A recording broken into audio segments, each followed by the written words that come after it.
What's going on, everyone? Welcome back to the Snowcast Sports Talk Podcast, episode 65. Joined with my brother Matthew. Matt, the football season's over. How are we doing today? Just a tough week.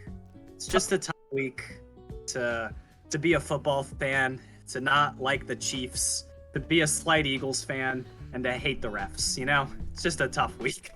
We're going to talk about the refs. I think I'm on the odd. I think you and me might have our first major disagreement on a stream, or on a podcast, which I'm looking forward to. But yes, so Giants fan. So we are, guys, going to recap the Super Bowl. Super Bowl was on Sunday. I want to start at a very macro level. This was one of the best Super Bowls I've watched in a long time. This reminded me a lot of the Patriots-Seahawks Super Bowl back in 2014, where it was like back and forth, and momentum kept shifting. And it's funny because that game was also in Arizona. Matthew, what'd you think of the game overall? I did not realize that game was also in Arizona. Yeah, funny. That game was great until the last 2 minutes, and then it just was disappointing. Like, I don't care if it was holding or not. Like, you just don't end a Super Bowl like that. That's just not the way to do it. Like, it's just anticlimactic, and then the whole thing, it's like, oh, kneel, and then the time's gonna run out this much. And I don't know. It just feels like dumb football rules coming in, ruining an amazing game. Yeah, I'm going to vehemently disagree with you on this. Refs need to call the game the same way in week 1 as they do in the Super Bowl in the last 2 minutes. And the ref's job isn't to make the game go longer and be more theatrical because there's a holding call. The ref's job is to call flags. And where Eagles fans, I think, they can for me, what sucks about what we saw was not that the ref threw the flag, but that's how the game ended in general. It sucks, in my opinion, that James Bradbury was holding there, and then that's how the game ended. I don't blame the ref for throwing the flag. The ref, we'll actually review it. We'll take a look, because I do want to dig into this. I remember my quick point I forgot about. There we go. Go ahead.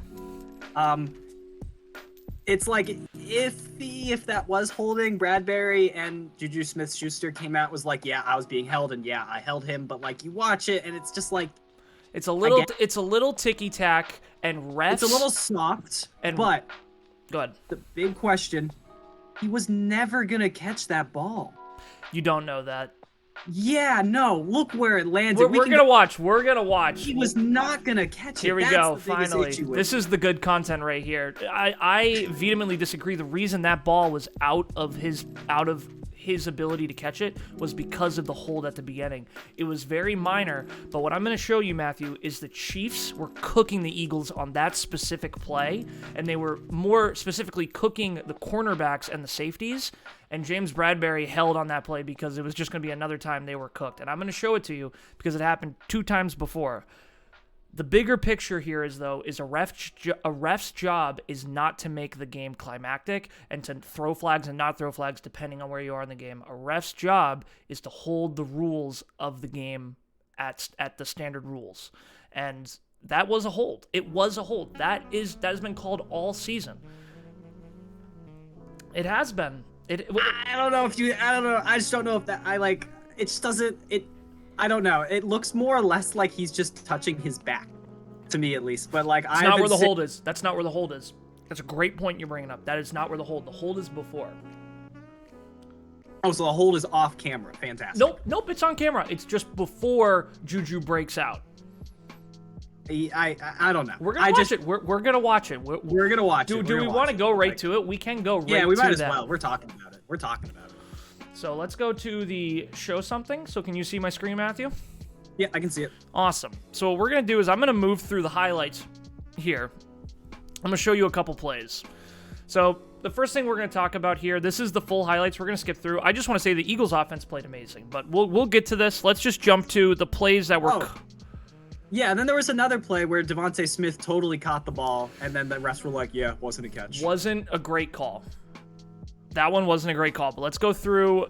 I want to get to the plays. So this is the first one here. So what the Chiefs figured out, it's this play. This is called it's a jet sweep out, or what I think they called it was ketchup and mustard, or something like that, or corn dog. They had like a funny name for it. But the Chiefs do have good names for this stuff. They do, and that kind of gives the genius to their coaching, right? That they come up with names that the players remember that are creative. You got to give them credit for that. That's very cool, and I definitely, it's fun to hear what those names are. But what's going to happen here is Kadarius Toney is going to run in, and what's going to happen is Slay is going to get confused, and you're going to see him put his hand up, and then you're going to see, this is the safety here, put his hand up. And what Tony's going to do is he's going to go in, and then he's going to go back out, and these two guys don't know where their coverage is. So I think we can slow it down, actually. Playback speed, let's do 0.5. So then Tony goes in. Oh, let's go even slower. I just want to show you this because this is where the hold is going to derive from. So let's go just back a second. Yep. So then we'll click play. So watch Tony. Patrick's going to call him in. And then watch Slay right. So these two are both putting their hands up. Like, hey, you got the guy on this side. And then when Tony runs back, everyone's over here. And then no one goes with him. And the Chiefs figured this out. They're going to do this 2 more times. Another play, it's going to lead to a touchdown. And then the third play will be the hold. And we'll review the hold. So let's put this back to normal speed. So, again, we'll go through the whole game. You just want to see Kadarius Toney get a touchdown. Oh, my God, as a Giants fan. But, again, I'm rooting against the Eagles. So you got to love Kadarius Toney gets a touchdown, has the punt return. And then James Bradberry, the old Giants cornerback, made the big mistake. But so we're just going to jump forward a little bit more here. So, again, here it is again. Going in. And then watch what happens. Goes back out. Wide open. The Chiefs figured something out right here where they go, man, if we run a wide receiver in for a jet screen and then move him back out, no one knows what's going on.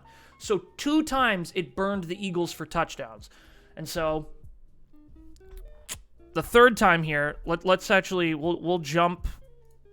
This is the play. So this is going to be the same. Let me just make sure it's on 1080. So this is now the same play. You're going to see Bradberry, you're going to see Juju come in. I'm going to show you where the hold is, okay? Oh, let me turn down the volume. So, goes in. Right there. You're going to see him hold right here. Ready? Right there. He holds him. And then that's where you think the hold is. That's not a hold. So, again, I'll just show it one more time. I'll show it in slow motion, actually. Let's just break it down into 0.25 speed. Okay? So, the hold is going to be right here. I like you're not. I'm not convincing you. I can tell, but just watch it really slow. Ready? Watch really slow. Right there, he holds onto him, and Juju loses his footing, and then people think the hold's right there. That's not where the hold is. That is what they kept showing live. It was, but that's not what the hold was. It's true, but again, my whole thing is hey, keep watching. Where's that ball land? Right in the end zone. It was not even out of the end zone, Matt. That was in. I don't know. That is the part I'm not convinced. You convinced me a liting more that it's actually a holding call, but like watch it really fast. Watch it really fast because sometimes in normal speed, just watch how fast this goes. Yeah. And you'll see him get slipped.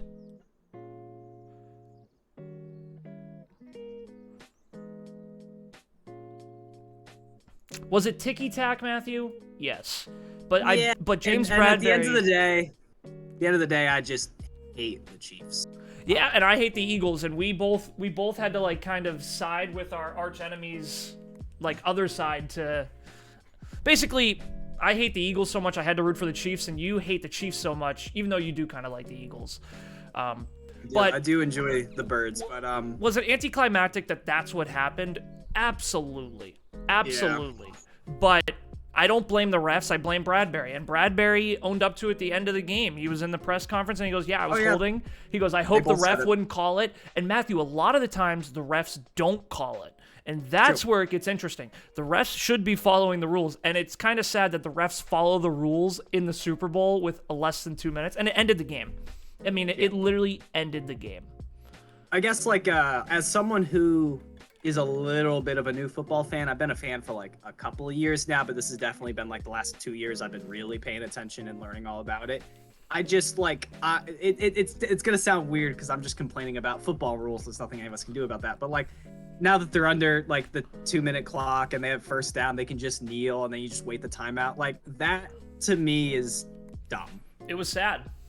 That's just like, that's a dumb rule. It makes the game anticlimactic. It just means like if you get a first and you're in the goal, you can just take a knee and you kind of win the game. And like I've seen the Patriots do it a million times, and I'm happy when the Patriots do it. But like at the same time, it's just like. I mean, I would argue with you, or I would say to you that when Jalen Hurts, if he had gotten the ball back with a minute left, it would not have shocked me if Jalen went down and scored a touchdown. Well, okay, yeah, well that actually goes into one of my questions really quickly, and it's like if that wasn't called, would the Eagles have won that game? It would have been tough. I thought personally, there's two sides you can take here. One, the Eagles' offense was everything I expected it to be, and the Eagles' defense was extremely disappointing. You have Patrick Mahomes on a bum ankle, and you let them go down and get 3 touchdowns in 3 drives. That's extremely disappointing.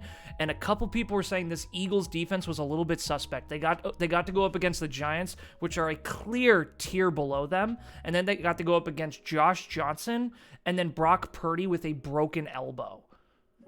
And so a lot of people were saying, man, this defense is finally going to have a challenge. And it was actually interesting to see the Eagles defense go up, or watch the Eagles have to play from behind. But either way, Eagles offense was extremely impressive. And Jalen Hurts is an absolute stud at quarterback. Even though I hate the Eagles, Jalen Hurts is a beast. He could have very well gone down and got a touchdown, but the Chiefs defense was starting to play well at the end of that game. They got a 3-and-out, Matthew, before the Chiefs went ahead on offense. That is something that is true that I will admit. I definitely was underestimating the Chiefs defense. They turned it around in the second half. It was frustrating in the first half rooting for the Chiefs. Yeah, no, and that is also another true thing. The Chiefs just played a better team, or sorry, I'm doing 2 things at once in my brain. But okay. The Chiefs just played a better second half than the Eagles. And that's all. That's just truth. Like that's also why they won. You know, better coaching too. Andy Reid was calling out of his mind at the end of the game. The offensive plays they were calling were tearing the Eagles' defense apart, who, by the way, I think now have the second most sacks to the 85 Bears in a season at 78 sacks, which is ridiculous. So give Andy Reid his credit here. That's true. That was impressive. The other thing to bring up that is the other really just like disappointing part about all of it was they didn't prepare for what the halftime show might do to the field, and that just ruined a good chunk of the game too. It wasn't even just that, Matthew. So the Arizona uses different grass. They do. What I was doing was pulling up a YouTube, and there's just a quote just like saying like this is the worst field we've ever played on. Yep, really just sad. Then and there, like that is just another like issue. Like Jalen Hurts' last big throw, he slipped. He slipped, and it's just like how can you make this game amazing and then just at the last second, so anticlimactic. Like just so great, back and forth, who's gonna win? Tied, Eagles lead, Chiefs lead, tied, Eagles lead, Chiefs lead, tied. Like awesome. Penalty, slips. Yeah, the grass, and you could tell that may have affected the Eagles' defense a little bit too, because the Eagles' defense didn't seem to have their footing. The Chiefs' defense and offense didn't seem to have their footing. And remember, Matthew, Kyler Murray got hurt on this turf against you guys, this grass. Yep. Yeah, he non-contact, not non-contact injury. Yeah. So yeah, you have all this money, and it's strange that the field owners, so the owners of the team who own these stadiums, get to decide what kind of grass. Why is the NFL not regulating this? Why aren't the players deciding? They're the only ones who are out there actually landing on it. Like, why would you know what's funny? You know what players like more than anything? Grass. Yeah, I would imagine it's probably 10 times softer. I can't think of the term, like the turf. Than turf. Yeah, it's not even just softer, it's less slippery and less ACLs get torn. You know, that's a lot of times it's just the turf monster. I saw Sterling Shepard on the Giants, Matt, week 3, he's running in a straight line and he tears his ACL. That's just ridiculous. No one touched him. He's just jogging. Yeah. So yeah, super sad. And then, like you said too, there was a helmet catch. Let's see if we can find that actually, because that'd be another one to talk about. That was sad to see. I think it was going the other way. I forget. Here, let me do this. Let's switch. Let's try and YouTube it. Yeah. I'll just look up Devontae Smith helmet catch. Devontae Smith catch. Yeah. It comes up first. Was this ball caught or not? This, oh God, why are they? Some great frame rate. Yeah, they always are horrible. This, in my opinion, was a catch. Oh my God, this. That's all right. It works enough. It gets the point across. But you're gonna see Devontae holds it to his helmet and then loses control on the ground, but out of bounds. Like loses control out of bounds. So again, one, two. Now has lost it after his knee hit the ground.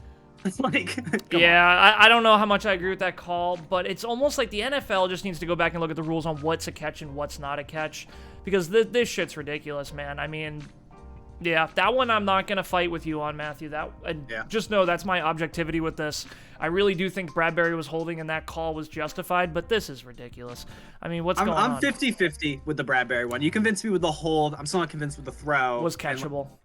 Yeah, but the one that I'm still 50-50 about that I have no idea about was the Eagles' second fumble, and then the same Chiefs defensive player, 32. I don't know. Yeah, beast though. Great plays. He's great at picking up the ball, huh? The second time though, they ruled it as an incomplete and was not a catch yet, which I still don't know how I feel about. Well, that. hey, you know what? One goes both ways. You know, the Chiefs don't get that touchdown, but then Devontae doesn't get that big catch. So. Yeah. You know, we got in the car and me and Liv were talking after the game, and we said the refs will do that sometimes. They'll make a bad call that they can't overturn, and they'll be like, all right, next time it's close, we'll give it to the other team. Even though no one's ever come out and said that, I still, you know, you watch enough football games, you start to believe that. Yeah. So... No. But, you know, again, let's back up to that macro level again. There's more to talk about than just the nuance of these weird calls. It was just a really good game, and shout out to both teams. Both of these teams deserve to be in the Super Bowl. They were the best team from each division. Hell, they were both the 1 seed, and I think the Chiefs deserve to win. I mean, Patrick Mahomes gets his ankle re-injured basically in the second quarter. I thought the game was over. And the halftime adjustments the defense made and that the offense made on the Chiefs were just far superior to the Eagles, and it showed.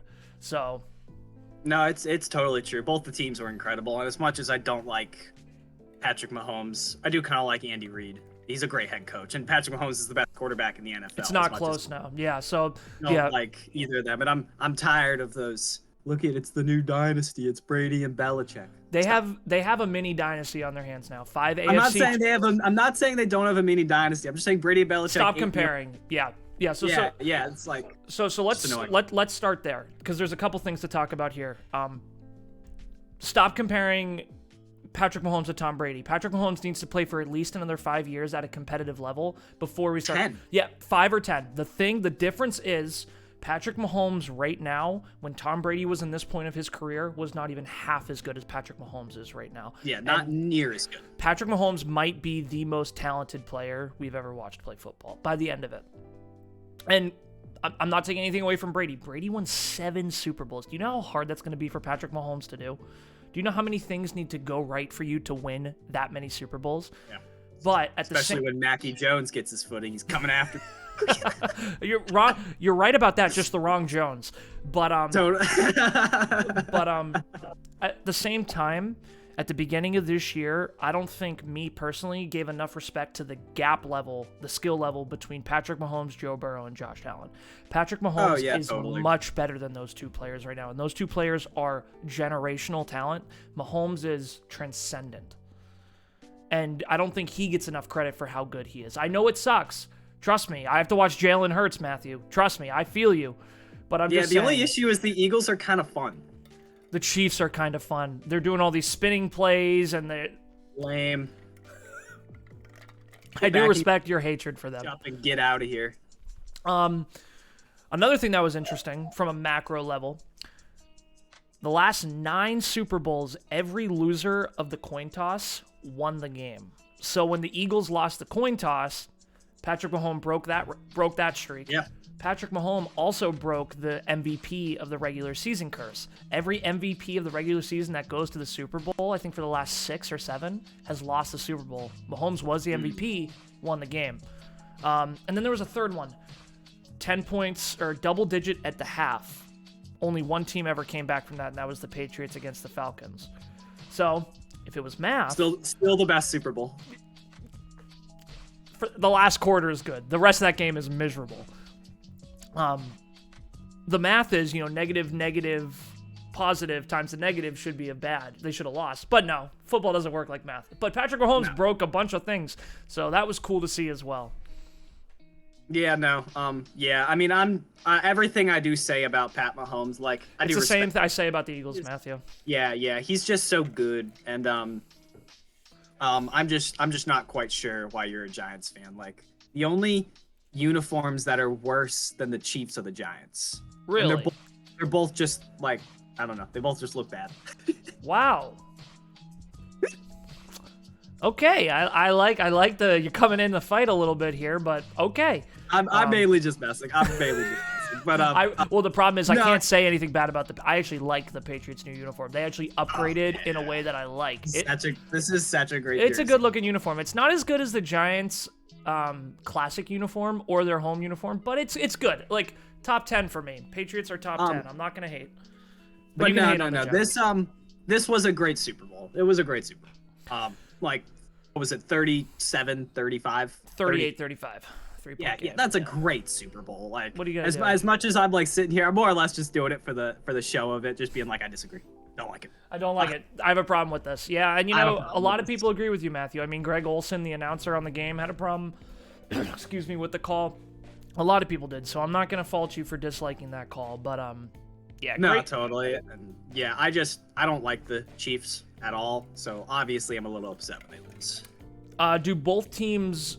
Oh wait, I just want to make sure I touch on all the Super Bowl things. I think I did. I think I got everything I wanted to. Just good game. Oh, I do have one thing to add, and we do not have to go any further than this because this is not 100% what this podcast is about. But every year the ads are getting worse. Horrible. We can definitely talk about the ads. This is a Super Bowl episode. God, there was like maybe one or two, and then a bunch of broken QR codes, and then a bunch of advertisements for things I'm never gonna buy. Yeah, and then just Fox TV ads, and it's on Fox. So it's just like, this is. I just remember, like, go back like 7 years, maybe even like 5 years, and every single ad is hysterical. Yeah, they used to be way better. It used to be like a comedy show for advertisers, but now it's just ads. Yeah, there was literally one where they had Miles Teller and a famous actress I can't think of the name of, and they just danced in a room for like a minute. Just like, why? I feel like I feel like the media and the giant companies are starting to lose their understanding of what comedy is and what the mass thinks is funny, and they do what they think is funny, and it does not translate at all. Yeah, it just doesn't. No, the ads were trash. Yeah, and I just keep seeing ads doing that John Travolta. I can't think of the famous movie they're referencing where he's singing the song, but that whole ad, Grease. Oh, uncomfortable. Yeah, Grease. That just makes me feel very uncomfortable for some reason. The way he's looking at me. Yeah, no, yeah, the ads were horrible. Yeah, and horrible. And you didn't watch the halftime show, but it was okay. I mean, I'm not a big Rihanna fan. I know some people. I mean, everyone's like, she's pregnant. She actually is pregnant. Okay. And Liv. Great for Rihanna. Yeah, Liv, my girlfriend, who's a big Rihanna fan, said she didn't play a lot of good songs from the past. So that was all. I thought the stage was kind of cool. It looked like a Super Smash Bros. Arena, and I thought the choreography was well done. So kudos to that. And Rihanna's awesome. Not my personal favorite, but I got a Flash in a Guardians of the Galaxy Volume 3 trailer. Yeah, there you go. Yeah, so yep. So there were some movie trailers, so that was good. The final pieces to talk about here with the Super Bowl, besides it being a great game, is what does the future hold for these two teams? And we saw this year the Bengals were competitive again, and the Rams had a huge Super Bowl hangover. Now, due to injury, but they also didn't start off super hot either. If you remember the beginning of the season, things didn't look super good for them. So the question, they lost to the Steelers in their first game. Bills. Oh, wait, did you say Bengals? The Bengals had a rough start, but obviously they made it back to the AFC Championship. The Rams really had a bad Super Bowl hangover. So my question is to you is, where do you see these two teams going in the future? Well, I mean, the big one was literally maybe 20 minutes before this podcast started. I watched the video for Eagles just lost their offensive coordinator, who is now the head coach of the Colts. Yep. I don't know his name off the top of my head, but a great hire. The Eagles offense, man, was just awesome all year. So. But yeah, I think they said they're going to hire their quarterback coach potentially as their new offensive coordinator. So it's just all about seeing how that works with this offense, and if they can keep this stacked roster. I have no idea if the Eagles are hitting a cap limit or not, and they have to drop people. I don't know if anyone's free agents after this year. But if the Eagles can keep that offensive line with Jalen Hurts, I mean, yeah, they'll probably be back. Yeah. Maybe not in the Super Bowl, but they'll be competitive. Yeah, and they'll be probably first in their division. But I would agree. I think so. I'm not familiar with Sirianni, which, by the way, there were a couple videos of him. He's a goofball, and I'm not a fan of him. Did you see when he was pointing at the defense to come back out, and Jalen Hurts had to push his hand down, being like, "Stop acting like a clown," like because the someone challenged a play, and the defense for the Chiefs had to come back out, and so you see Sirianni like cockily pointing at them to come back out, and Jalen Hurts is next to him, and Jalen Hurts like kind of smiles a little bit and just pushes his hand down, being like, "What are you doing?" Like, I don't know. That coach is such a goof. I'm just gonna say it. He's here just to make Giants fans angry. I'm going to say it. Julian Love said it on Good Morning Football, and he got a lot of hate for it. That coach is just along for the ride. That roster is so good. You can't call a bad play. Jalen Hurts will RPO out of it, he'll audible out of it. And the offensive line is probably the top line in the league, and the defense was insane. So that coach is a screwball, and give it to Andy Reid. That I think is a big reason why the Eagles didn't win, was because Andy Reid outcoached Nick Sirianni. Where I'm going with this though is I don't know if Sirianni was an offensive or defensive coach, but he came from the Colts. So kind of funny, the Colts lose him and then hire a guy from his staff in the next one. Yeah, it's true. It's true. That is kind of funny. It goes even further because Frank Reich went to the Colts after the Eagles won the Super Bowl. Frank Reich was the offensive coordinator, goes to the Colts. Oh, that went to the Colts. The Eagles take Nick Sirianni from the Colts, and now the Colts take the next guy from Nick Sirianni. So they're just going back and forth. So that's kind of interesting. Great hire, again, by the Colts. But I don't know if Sirianni was part of the offensive scheme. If not, that could be difficult. But again, I really think the offense is derived not from the coaching as much the players. Where the opposite, I would say, for the Giants. The offense for the Giants is not super amazing when you look at the roster, but the coaching was what was, getting them wins. So no, yeah, 100%. And just really quickly, it would just be fun if just because the Colts seem to have this little cycle of what they're doing, it'd just be funny if we hear Ryan Tannehill signed to the Colts. Oh my goodness! Grab another old quarterback to try and run with. Derek Carr to the Colts. Yeah. Well, honestly, I think that wouldn't be horrible, but I get it. Colts gotta draft someone. Well, yeah, the Colts have the number 3 pick, so there's 3 quarterbacks in the draft that are all pretty good, so they'll have their pick in the. I do have a quick question though, and I don't think even I am gonna get this right. There probably is a team I'm not thinking of, but who actually won the draft this year?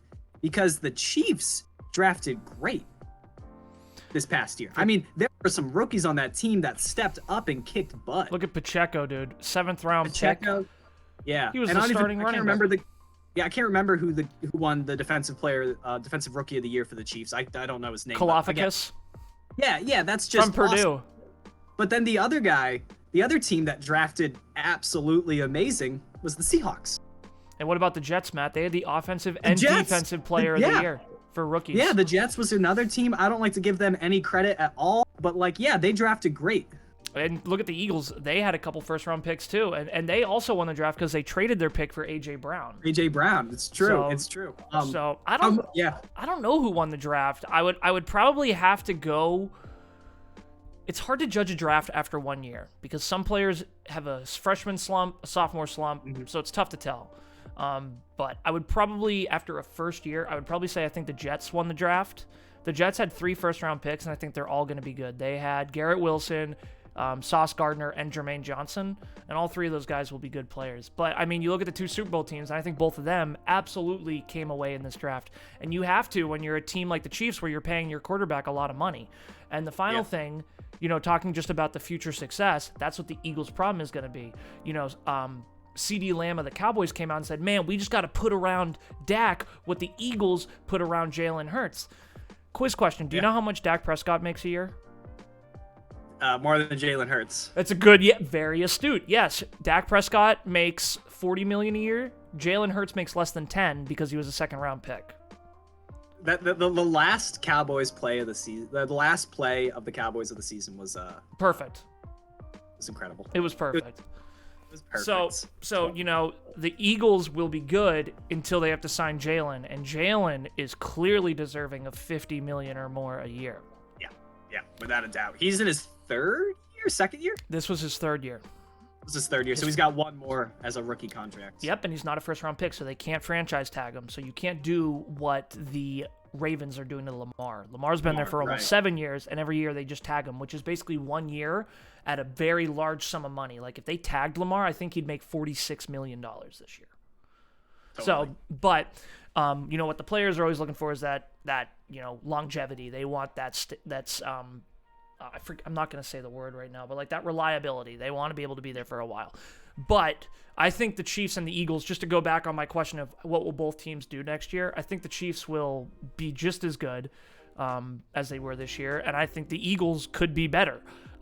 They have a top 10 pick because they traded someone to the Saints, and they have the 10th pick in the draft this year. Oh yeah, they do have a. I think they have 2 first-round picks. Yeah. I think I did see that actually. Which I mean, It's ridiculous. Moment. It's incredible how they sort of built 2 franchise-winning teams pretty back-to-back to each other. Like you look at the 2017 or 2018 Super Bowl with Carson Wentz and Nick Foles, and that was an amazing Eagles team. And they kind of dropped everybody and rebuilt, and it's already back to an amazing Eagles team. Yeah, the Eagles, their GM, Howie Roseman, is an absolute beast. And I hate to say it, but he's a beast. And what they did was they built in the draft, and then once they saw that this could be their year, they pushed this year, and they signed a lot of free agents out of free agency and through trades to go for an all-in win this year. But the difference between them and the Rams, the Eagles didn't sell their soul. They still built through the draft and then just added talent at where they wanted to. The Rams said, F them picks. Just give me everyone. And what happens is when Cooper Kupp and Aaron Donald get hurt, your whole team is ruined. That's your offense and your defense. So I think both teams are built for sustained success. So kudos to the Eagles and Chiefs. They are like flagship franchises of what every team should every team should try to do what these 2 teams are doing. And so I don't know if you have anything else to add to that, but both teams will be good next year. I don't think either team is going to hit a slump, barring injury, which knock on wood, I don't want that. I don't have a lot to add to just these 2 teams. These 2 teams will be, these 2 teams will be great for the next couple of years. Which, I'm not happy about the Chiefs with that, but the Chiefs are going to be good as long as Patrick Mahomes is there. And Andy Reid's there. See that ending anytime soon. Although I would be so interested to see if one day Andy Reid did a big trade and switched Patrick Mahomes for another quarterback, like a Matt Stafford, Jared Goff situation. I mean, it would never happen, but I'm just saying, wouldn't it be weird to see Patrick Mahomes in another uniform? I'll make a $500 bet that Patrick Mahomes is a Chief until he's dead. I'll make $1 million bet. I'm typing pure hypotheticals. Yeah. If you dropped Patrick, okay. The only way that's happening is if the whole GM, head coach, offensive line, defensive coordinator, offensive coordinator all change for no good reason on the Chiefs, and they're just like, all right, screw it. Let's just I just could never see it happening. So. But yeah, I could never see it happening. It just popped in my head just seeing him in like a Lions outfit, that'd just be funny. But no, I really don't have a lot more to say about these 2 teams. They're going to be incredible for the next couple of years. Yeah, and when you look at all the calls, I think it cuts down to being just about fair. I think the Eagles got a couple calls their way and a couple calls not their way, and I think the Chiefs got a couple calls their way and a couple calls not their way. So anticlimactic. I wish Bradbury didn't hold there, but as someone who was rooting for the Chiefs, and me and Dad were the only 2. Everyone else thought the Eagles were going to win it. I mean, goddamn, it was 24-14 at halftime. So, I'm trying to think if there's anything else, but I guess my winner of the draft would probably be the Jets, the Eagles, and the Chiefs. I think those 3 teams all won the draft. Well, what's so funny, and I think it's tough to tell, but we'll see it go on, is the Seahawks is a team that I put high up there. Great draft. Yeah, great draft too. Their team was basically rookies to an extent this year. Yeah. With Smith balling out, and it's just like, I remember just going into this year and what would be the 2 worst teams, and it was the Seahawks and the Texans, and everyone's like, these 2 teams are gonna suck. Horrible. Awful. And everyone's like, the Broncos are going to win the Super Bowl. And you just see what happened, and now it's just Pete Carroll and I can't think of the guy's first name, Kenneth Walker. Yeah, beast. was insane. Or Cross, I think there was another guy like Offensive lineman.